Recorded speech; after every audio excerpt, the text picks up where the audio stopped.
This is the C.S. Lewis Nature Reserve.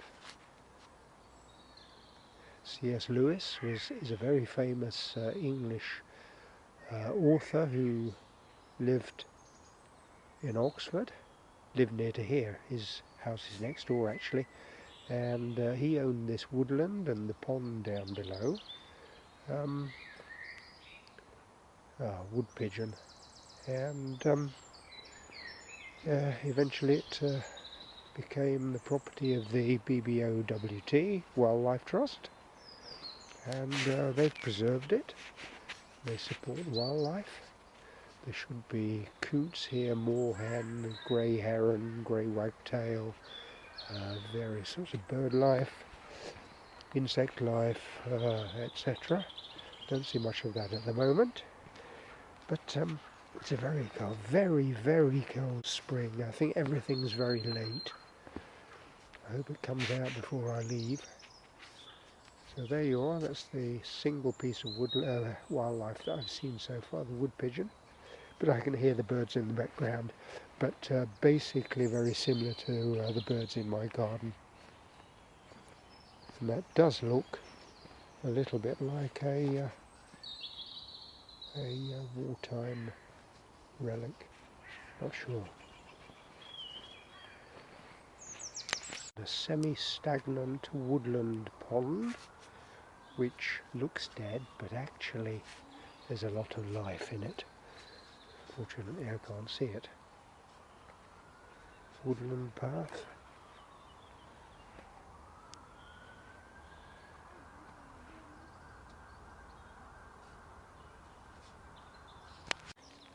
I think they think I've got some food, but I haven't. I've got nothing with me.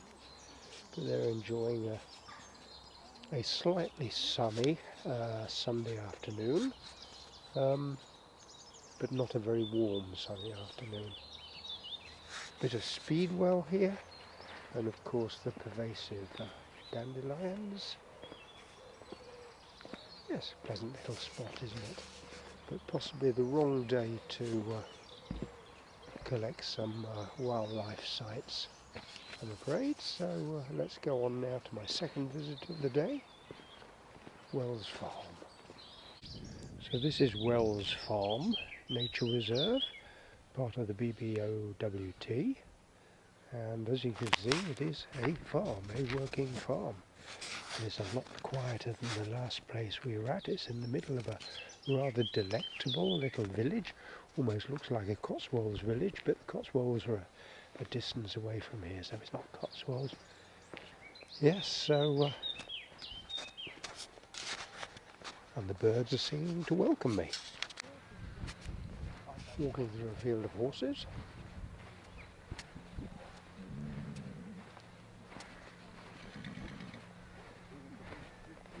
And you see they've fenced this off.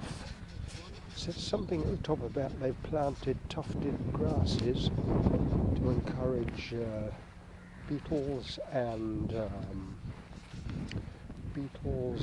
other insects to who are predators for the corn pests. And Roy's going to take a little ride on this pony. I don't know whether the pony is going to be in agreement. And another tree fully in blossom. I suspect there's been more sun round here than there has been round my way.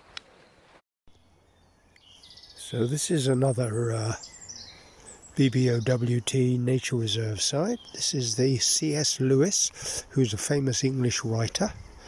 And he lived in the house next door, and this is a nature reserve that he loved and that is named after him.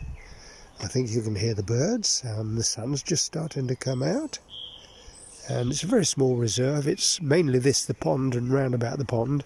It's in the middle of near the middle of a centre of a city, Oxford. So it's quite a busy area, so it's a bit amazing that it actually survived. So let's see what we see here. Don't see any kingfishers yet. There should be kingfishers. I think it's the same birds that I can hear as are in my garden, so nothing special yet. As Mr. C.S. Lewis, the author, said, it is really quite magical here. If you can just forget the background noise from the main roads near here, it's a magical little woodland, isn't it? What do you say?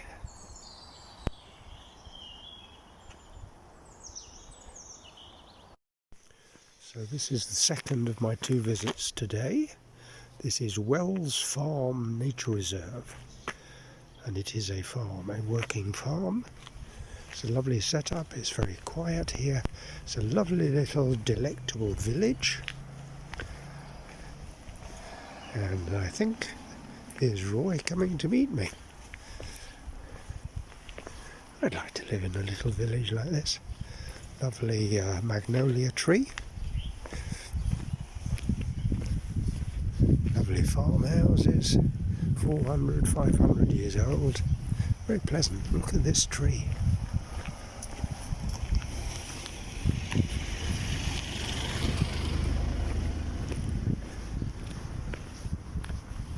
Wow, look at that, the magnolia, eh? What do you say?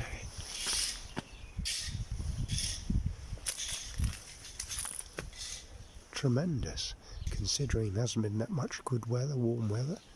But obviously the sun had an influence, and what's that next door to it? An apple tree, I think. Old style telephone box. I wonder if it's usable, not vandalised.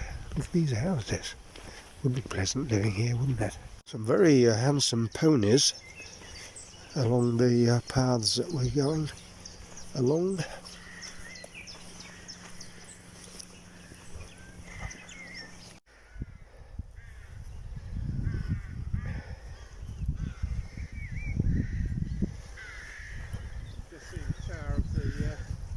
So there's a lovely little stream which is running through the middle of this reserve, as you see. Not really big enough for any decent fish, but it's certainly something that would encourage dragonflies and demoiselle flies, but not today apparently. I see a few small flies about. It's quite pleasant now, but still definitely not warm. And there are more molehills in that field than there are in my garden in Vienna, I'm glad to say. Going to visit the local parish church.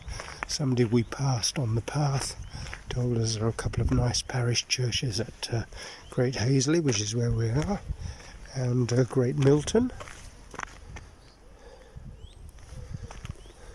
That's quite nice here, isn't it? Very quiet, very countrified, not like a lot of other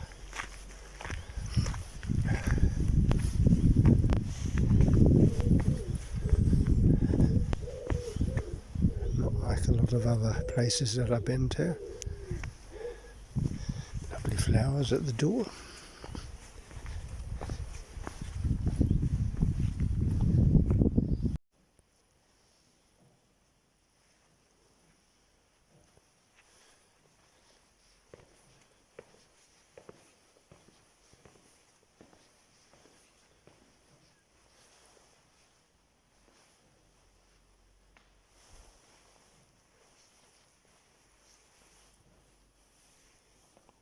Sword by the looks of things. Goodness knows how old that is.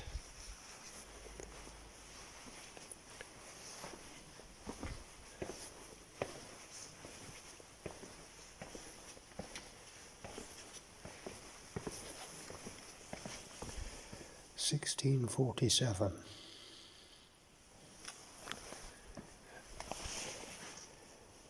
Somebody who left a lot of money to the poor in the parish to support them.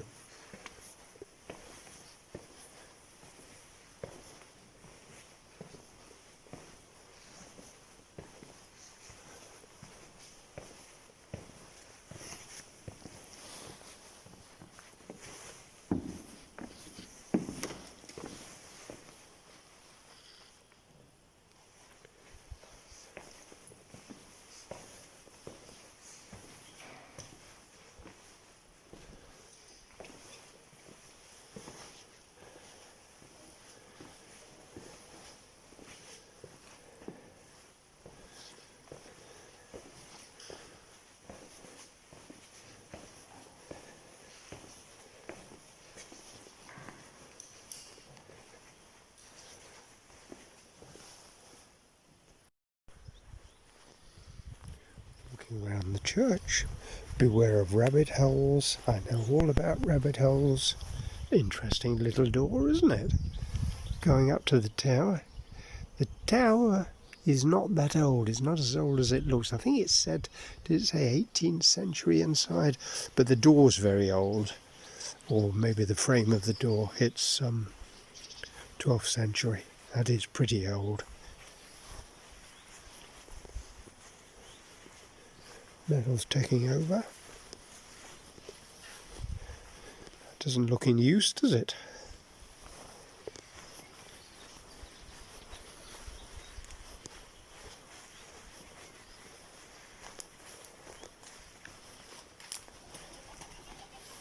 And that doesn't look in use either, judging by the cobwebs. And look at this for a magnolia tree. Not bad, is it? Or cherry blossom, not magnolia, is it? Look at that. Blimey.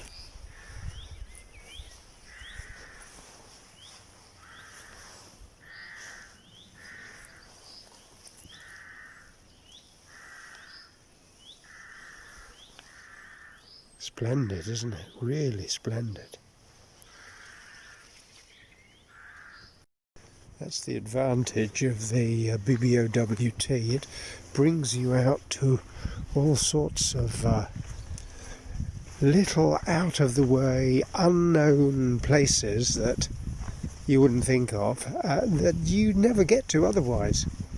They're undiscovered, there's no traffic, they're very quiet, and they have beautiful buildings where people live and beautiful churches which are almost unused.